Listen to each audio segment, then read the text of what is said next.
Grande momento da minha vida estar aqui nesse debate. Eu sou professor titular de psiquiatria e trabalho na área de dependência química há mais de 40 anos, né? E tenho, acho que, uma longa estrada. A minha interpretação básica sobre esse debate é que existem dois movimentos.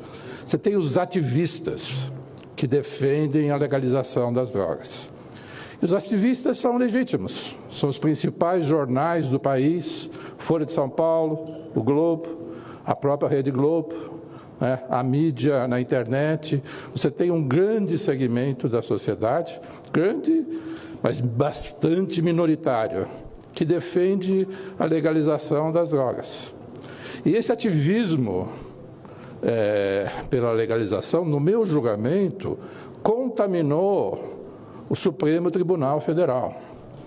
Eu, como um professor já com anos, me deu o trabalho de ler os votos dos ministros do Supremo Tribunal Federal.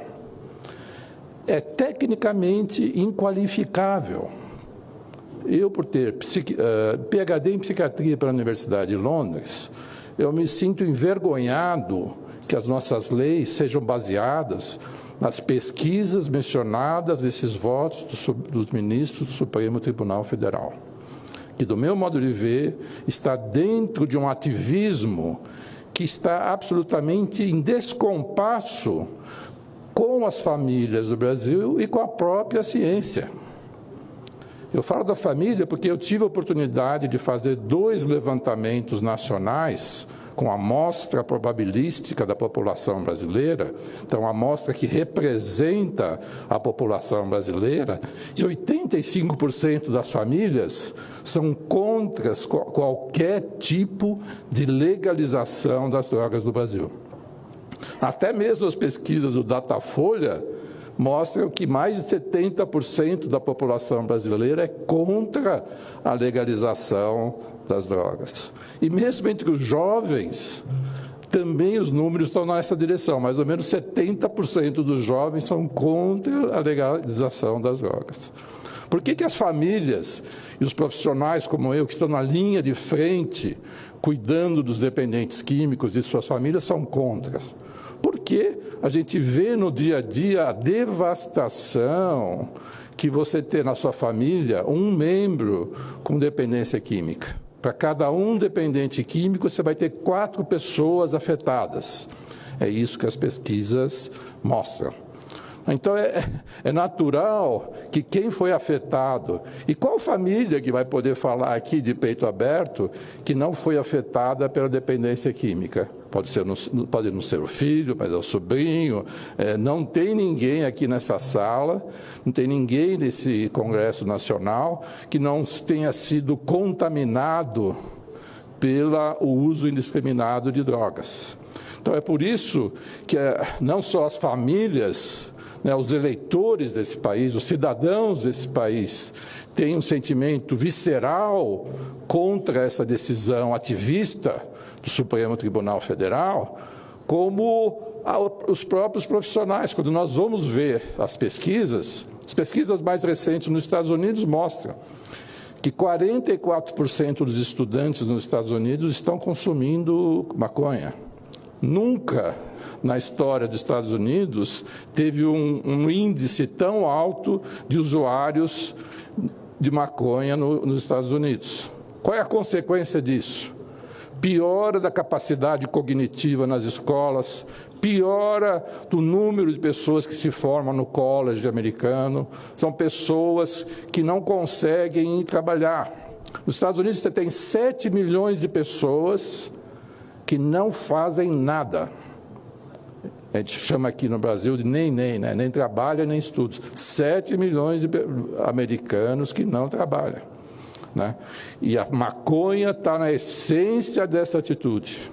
A pessoa nem precisa chegar à esquizofrenia, como o doutor Antônio Geraldo vai mencionar esse aspecto, para você ter uma incapacitação em relação à maconha. O usuário da maconha vai ter menos autonomia, vai ter menos capacidade de improvisar, de inovar. Isso acontece desde já na adolescência. Então,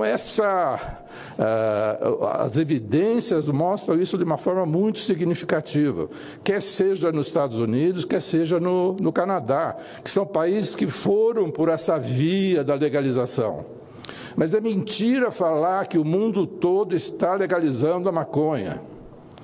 Eu faço parte de grupos das organizações das Nações Unidas, da Organização Mundial de Saúde. Se você vê os países asiáticos, os países do Oriente Médio, na China, vê se as pessoas estão discutindo a legalização. Não é verdade isso. Quem fez essa experiência ousada foi os Estados Unidos e o Canadá. Mas basta olhar nos números dos Estados Unidos e do Canadá para você ver o absurdo que é caminhar na legalização. Não só o aumento do consumo nos adolescentes, as consequências já que se medem do consumo desse grupo social, né?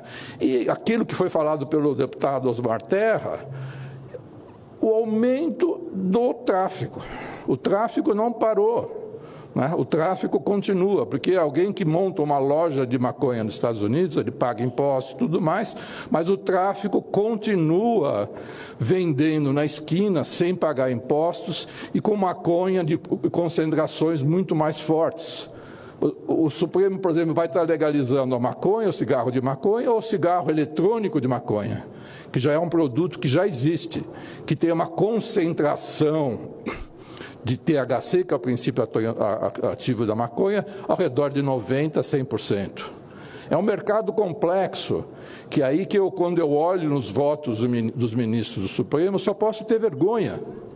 Ter vergonha que a nossa saúde pública, que o futuro dos meus filhos, o futuro dos meus netos vão estar sendo comprometidos por uma decisão absolutamente descolada dos valores da família brasileira e da ciência brasileira, né? Eu acho que essa casa discutiu, na época da lei, se nós íamos estabelecer volumes para determinar o tráfico ou não. Foi uma discussão enorme aqui.